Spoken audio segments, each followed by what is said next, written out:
Hey everybody, it's Jason from the Texas Gun Vault, and once again I'm coming to you with a really awesome range report. And I know the format of this one's going to be a little bit different, and I'll explain why in just a moment. But in this range report, I am going to be talking about and showing off the Ruger Five-seven. This pistol is on loan to the channel from one of my local subscribers, Patreons, and huge supporters, David. He is so kind to have let me borrow his FN Five-sevens and this Ruger Five-seven and provide ammunition. So let's talk about why this range report is going to be a little bit different. Well, normally I film at the Frisco Gun Club, and if you follow the Texas Gun Vault 2, I tell the story of what happened, but to give you guys the Reader's Digest version, we got there and there was somebody there that just kept talking and talking really loud and would not shut up. In fact, he just kept running his guns and cycling his guns, just manually, just racking the slide and everything, just making a bunch of commotion. He saw us trying to film and he just wouldn't shut up. So I'm gonna put in a little clip of my son Carter taking this gun for a little spin, and you can hear in the background him talking really loud and just manipulating the slide. Yeah, you're good. There you go. Do you feel that? It's so much easier. Well, this hand, you were trying, and your finger's going to start slipping if you do that.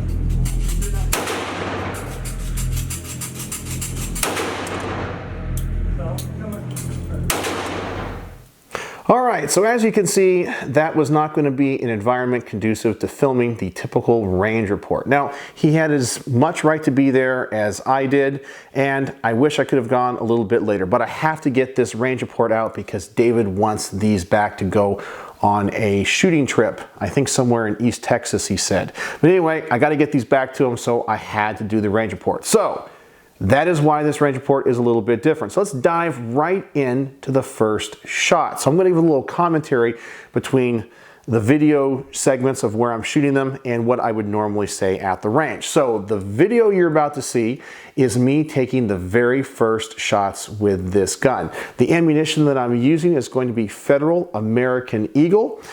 And the first thing I noticed before I even took the first shots was the fact that these magazines were a lot easier to load compared to the FN Five-seven. I have to say that just handling the Ruger, I think it might be a little bit better gun than the actual OG of Five-sevens, the FN Five-seven. I had a little bit of trouble when it came to loading the polymer FN magazines. I noticed that the followers in these are a little bit shorter than the rounds themselves. And I had some issues when it came to loading, and that might have been why, if you saw that range report, I might have had some malfunctions. I don't know if I like this magazine design. But when it came to the Ruger design, the follower is a lot longer. In fact, let me show you guys here on camera. I don't know if this is going to come across here, but the Ruger is here on this side, and the follower is longer than it is on the FN, and this actually made loading the magazine a little bit easier. I didn't feel like the spring was under as much tension, but that I think plays a big factor into the gun's reliability. Some people were telling me on my FN Five-seven videos that they have issues with the magazines being oversprung as well. But shooting Federal American Eagle, let's take a look at my first shots. Pointed at the target. Oh, yeah, you see? Yeah, it's pretty. It's pretty. Is this calibrated? Yeah.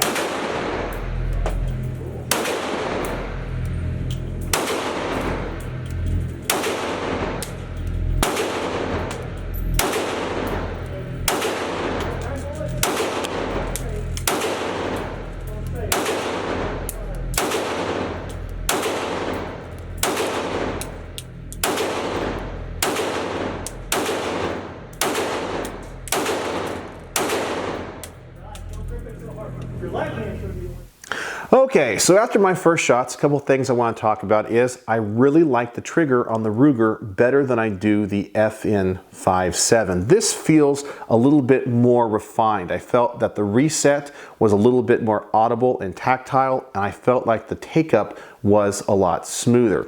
But I'm going to roll in some footage now of the accuracy of this gun. I felt that I shot this better than the FN. The issue still is though, and maybe it's the cartridge and the nature of these guns, I did not feel I was very accurate. As you're going to see, my grouping here is not as good as it could be, but it was significantly better than it was with the FN Five-seven. So let me roll in that footage now and you guys can see how accurate I was with this particular gun. Yeah, you went just to the left of the bottom.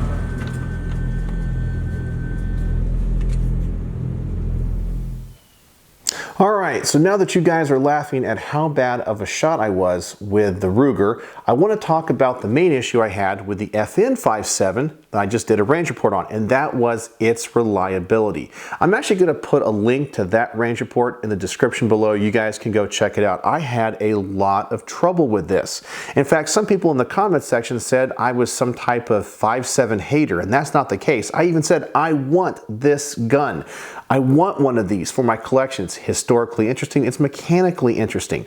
So when I shot the Ruger Five-seven, I was curious if I was going to have some of the same reliability issues. As I said, I don't know if it's just intrinsic to the caliber or the design of these guns. I didn't know.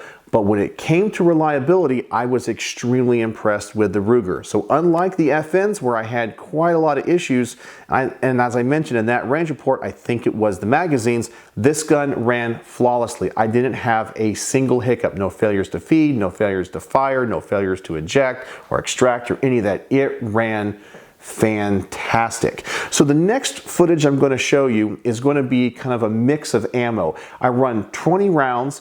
I start off with Federal American Eagle 5 rounds, then I go to 5 rounds of FN Blue Tip, then 5 rounds of Spear Gold Dot, and then last but not least I have 5 rounds of the kind of infamous Black Dragon Fang Five-seven rounds. So I wanted to try a whole mix of different things to see if I could feel the recoil, if I would have any issues with reliability. I gotta say, I could tell the power of the rounds each time it changed, but the recoil impulse of the gun still was extremely mild, even on the most powerful cartridges and loadings. I was very impressed with this. This is an extremely low recoiling gun that puts a lot of ballistics and power down range. So let's go right to that footage, and now you guys know what each of the 20 rounds are.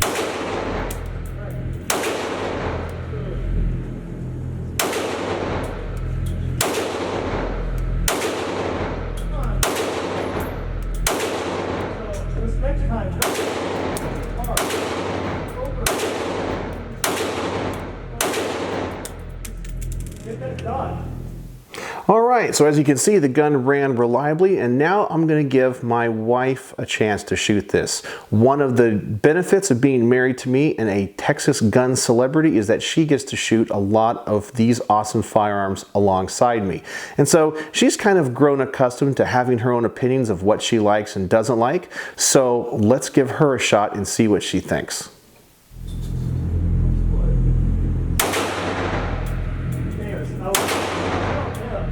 David, right?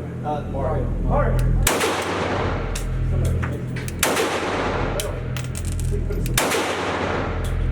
Oh, that's cool. Yeah.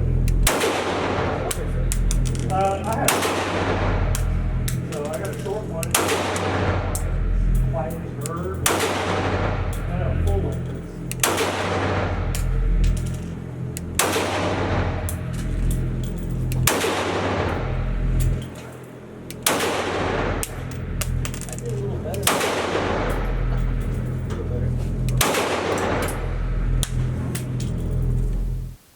So after shooting it, she really mentioned to me how much she enjoyed shooting this more than the FN Five-seven. Of course, this thing has such low recoil. I think it was also a little bit better in her hands, and I kind of agree with that. I like the grip texture of the Ruger better than I do the FNs. It's also a little bit shorter when it comes to the stock, not the overall length, but from the front strap to the back strap. My hands kind of seem to conform to this grip a little bit better. And I think that also helped her enjoy the shooting experience as well. I'm now going to put in a little clip of my son Carter taking a chance at shooting this, and he really enjoyed it as well. And he was really excited to shoot one because he says the 5.7 is in a lot of video games. In fact, I kind of thought that was really neat because that was one of the ways that I got into shooting and the Second Amendment, was because I wanted to shoot the guns that I saw in the video games that I played. So it's really cool to kind of pass this tradition down from one generation to the next. But here's the video of my son Carter having a go at this. It's going to start slipping if you do that.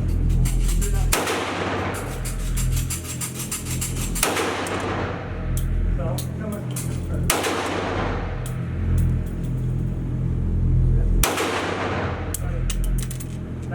Scoot back. You want your fingers. Your hand's going to be like right there. Up and over, because you want to get away from it. Twist your hands, push your arm forward. See how easy it is?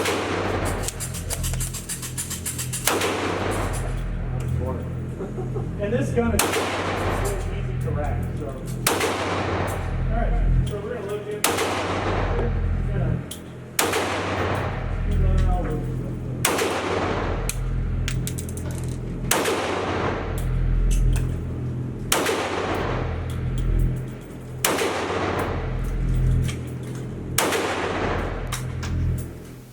Alright, so the last clip I'm going to show you guys before I give you my final thoughts, I put the target out at 20 yards and I really took my time.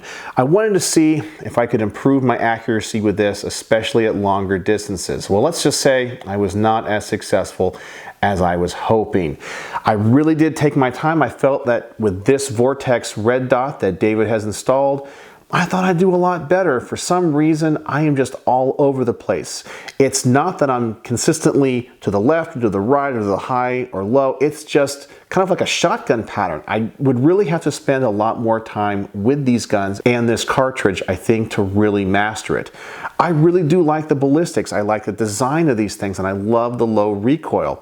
But for me personally, I don't shoot them as accurate as I do, let's say 9mm or 45. And before someone in the comments section out there says I'm a hater, I promise you I'm not. I want to love this cartridge and shoot it well. In fact, I think eventually I'm going to get a gun chambered in 5.7. But let's go ahead and I'll show you that range footage now.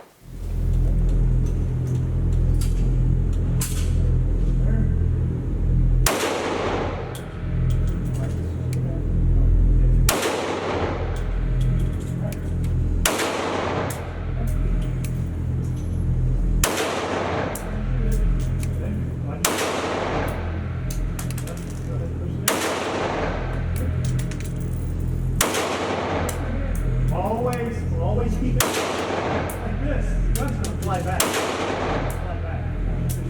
So always here. Nice.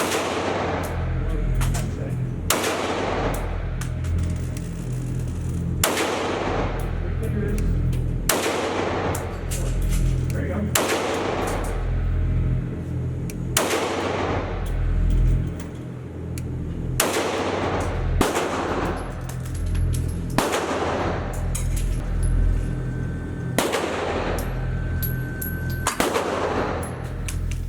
Alright, so now that we're back from the range, I'm going to give you guys my final thoughts on this.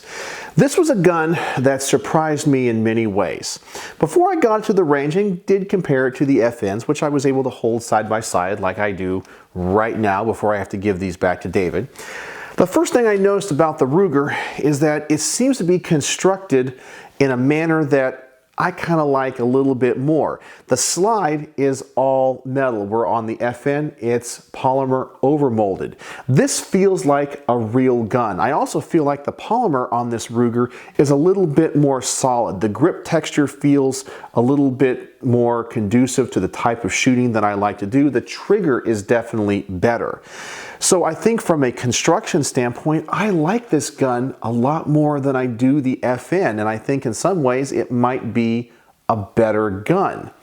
Something though that I don't like about either gun is that these are internal hammer-fired guns, and there's a little window on the back of the slide which can let you know if the hammer is cocked or not. I kind of find that to be odd. This should either be a striker-fired handgun, or if it's going to be an internal hammer-fired gun, I think there's a better way than having this big window in the back. I know there's going to be a lot of people out there that want to torture test these guns, and having big openings like this in the back is going to be conducive to having a lot of debris get inside and possibly foul up the action. Now, the type of shooting and the carrying and collecting that I do, that's not going to be an issue, but I know to some of those guys that like to run and gun, that could be a problem.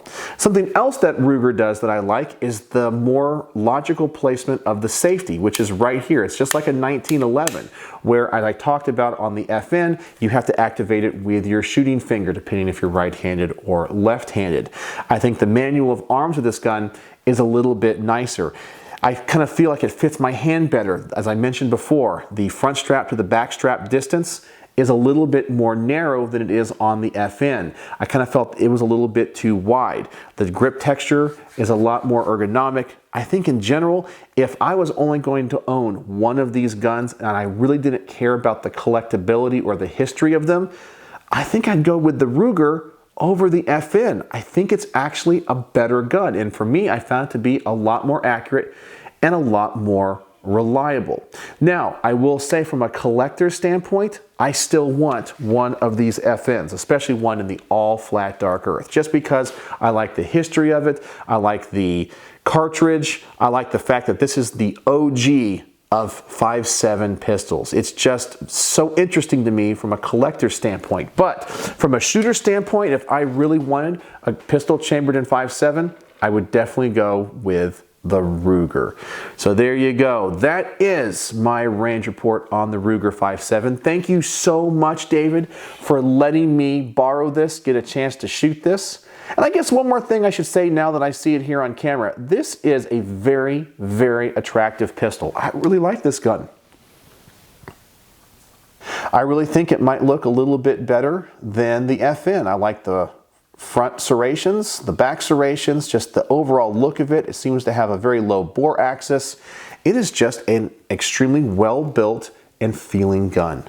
Yeah, so there you go. My range report, Ruger 5.7. So on my star system, how would I rate this? Well, I am going to give the Ruger 5.7 4.25 stars out of 5. I know I give a lot of these very specific ratings. Maybe I should expand the star rating to 10, but 4.25 stars out of 5. I really, really like this gun.